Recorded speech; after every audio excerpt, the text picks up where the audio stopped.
ইসলাম শিক্ষার আমরা শিক্ষার্থীদের জন্য নির্দেশনা এটা দেখে নিব। সামাজিক সমস্যা বিশ্লেষণ করে ইসলামের বিধিবিধানের আলোকে সমাধান করি। আমরা দৈনন্দিন জীবনে আমাদের চারপাশে প্রতিনিয়ত বিভিন্ন সমস্যা বা চ্যালেঞ্জগুলো দেখতে পাই। ইসলামের নির্দেশনা বিধিবিধান যথাযথভাবে চর্চা করলে এ ধরনের সমস্যার সমাধান করা সম্ভব। তুমি যে এলাকায় বা অঞ্চলে বসবাস করো সে এলাকার বিভিন্ন সামাজিক সমস্যার সমাধানে ইসলামের বিধিবিধানগুলো বিশ্লেষণ করো। কাজ 1 হচ্ছে সমস্যা বা চ্যালেঞ্জ অনুসন্ধান। তুমি যে এলাকায় বা অঞ্চলে বসবাস করো সে এলাকার বিভিন্ন সমস্যা বা চ্যালেঞ্জগুলোর অর্থাৎ সামাজিক সমস্যা তালিকা করো। এরপর তোমার একজন সহপাঠীর কাছ থেকে জেনে নাও সে কি কি সমস্যা বা চ্যালেঞ্জ খুঁজে পেল। তো নমুনা ছকের মধ্যে একপাশে লিখবে তুমি যে সকল সামাজিক সমস্যা খুঁজে পেয়েছো তা এবং তোমার বন্ধু কি কি সামাজিক সমস্যা খুঁজে পেয়েছে তা।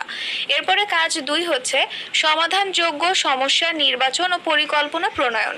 তোমরা এলাকার বিভিন্ন সামাজিক সমস্যা খুঁজে পেয়েছো। এবার 4 জন সহপাঠী আলোচনা করে কাজ 1-এর তালিকা হতে একটি সমস্যা নির্বাচন করো যে সমস্যাটি সমাধান করা তোমাদের পক্ষে সম্ভব হবে। সমস্যাটি নির্বাচনের পক্ষে এককভাবে তোমার যুক্তি তুলে ধরো। নমুনা ছকের মধ্যে একপাশে লিখতে হবে সামাজিক গুরুত্ব এবং ধর্মীয় গুরুত্ব। এরপর তোমরা 4 জন সহপাঠী আলোচনা করে নির্বাচিত সমস্যাটি কিভাবে সমাধান করা যেতে পারে তার একটি পরিকল্পনা তৈরি করে উপস্থাপন করো।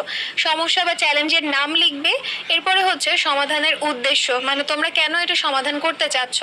সময়, মানে কতদিন লাগবে সমস্যাটি সমাধান করতে। কার কার সহায়তা প্রয়োজন। স্ব দায়িত্ব বন্টন, মানে নিজেদের মধ্যে দায়িত্বগুলো তোমরা ভাগাভাগি করে নিবে। এরপর রয়েছে ইসলামের বিধিবিধান ও নির্দেশনার চর্চা বা প্রয়োগ, নৈতিক ও মানবিক। এরপরে কাজ 3-এ বলেছে তোমার বিদ্যালয় বা এলাকার একটি ইতিবাচক উদ্যোগ চিহ্নিত করো। ইসলামের নির্দেশনা বিধিবিধান ও রীতিনীতি ইত্যাদির আলোকে ইতিবাচক উদ্যোগটির স্বরূপ, উদ্যোগ গ্রহণের কারণ ও ফলাফল বিশ্লেষণ করে একটি প্রতিবেদন লেখো। কাজ 4 বলেছে ইসলামের বিধিবিধান দৈনন্দিন জীবনে অনুশীলন করি। তুমি যে সামাজিক সমস্যা বিশ্লেষণ করেছো, মানে তোমার এলাকার বিভিন্ন সামাজিক সমস্যা চিহ্নিত করে সমাধানযোগ্য সমস্যা নির্বাচন করেছো, সমাধানের পরিকল্পনা করেছো ইত্যাদি, মানে যে সমস্যাটা বাছাই করেছো ওই সমস্যাটার ইসলামী বিধিবিধানের আলোকে তা সমাধান করার জন্য তোমার দৈনন্দিন জীবনের কোন কোন ক্ষেত্রে পরিবর্তন প্রয়োজন তা চিহ্নিত করে কিভাবে অনুশীলন করবে তা উল্লেখ করো।